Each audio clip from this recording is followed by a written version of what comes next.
Isocrates was an ancient Greek orator. He was born in 436 and died in 338 BC. Practically, he lived during the same period as Philip II of Macedon. Today, only a part of his speeches or letters are preserved. One of these speeches is known as the Philippus.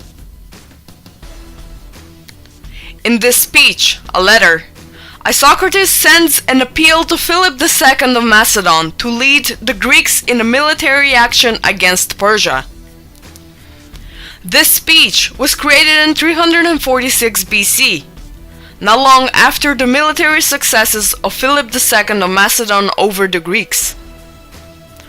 Practically, after Isocrates realized that Philip II is militarily overpowering the Greeks, instead of opposing against him, he offered the Greeks to subdue to his command and to attack Persia together.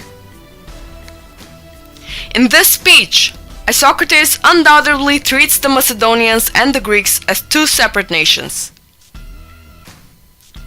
In the beginning, Isocrates writes to Philip that when he announced his idea of writing a letter to Philip to people close to him, many of them criticized him, trying to convince him not to. Isocrates hands down their statements. One of them said that he cannot know what Philip's interests are, so he can't offer him advice. Isocrates' critic also said, "Further, he has also at his side the most competent men in Macedonia, who, it is probable, even though unversed in other matters, understand his interests, and at least better than you do. Moreover, you will also find many of the Hellenes living in that country." From this extract, we can see that the critic who tried to convince Isocrates to not write a letter to Philip, whose words here are handed down by Isocrates, treats the Macedonians as a separate nation as well. He mainly criticizes Isocrates, as a Greek, not to write a letter to Philip because not only did he not know his plans, but if Philip wanted advice from a Greek, he would have asked the respected Greeks that lived as a minority in his land Macedonia. In the direct addressing to Philip, Isocrates writes,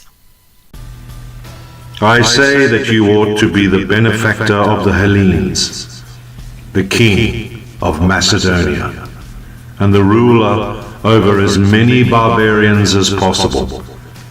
If you succeed in this, all will be grateful to you, the Hellenes by reason of advantages enjoyed, the Macedonians if you govern them like a king and not like a despot, and the rest of mankind if they are freed by you from barbarian sway and gain the protection of Hellas."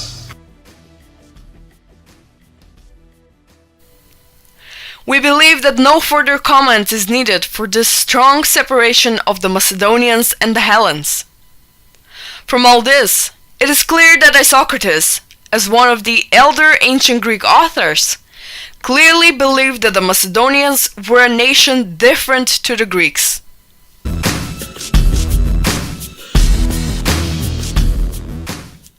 Marcus Velleius Paterculus was a Roman historian.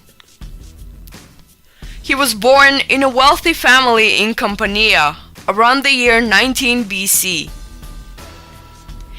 As a young man, he served military service in Macedonia, Thrace, and several Greek areas, and from the year 4 BC, he served in Germania and Pannonia.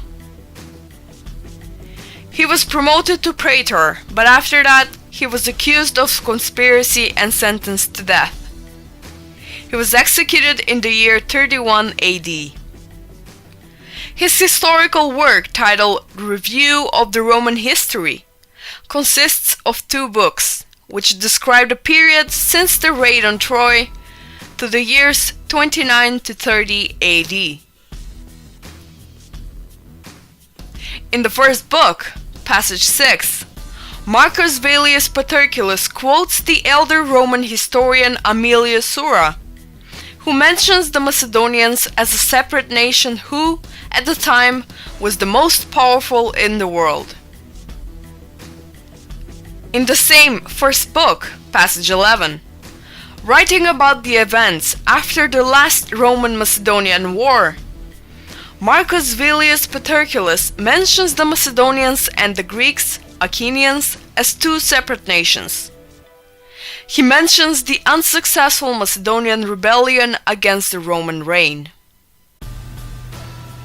After the defeat and capture of Perseus, who 4 years later died at Alba as a prisoner on parole, a pseudo-Philippus, so called by reason of his false claim that he was a Philip and of royal race, though he was actually of the lowest birth, took armed possession of Macedonia, assumed the insignia of royalty, but soon paid the penalty for his temerity. For Quintus Metellus, the praetor, who received the cognomen of Macedonicus by virtue of his valor in this war, defeated him and the Macedonians in a celebrated victory. He also defeated in a great battle the Achaeans, who had begun an uprising against Rome.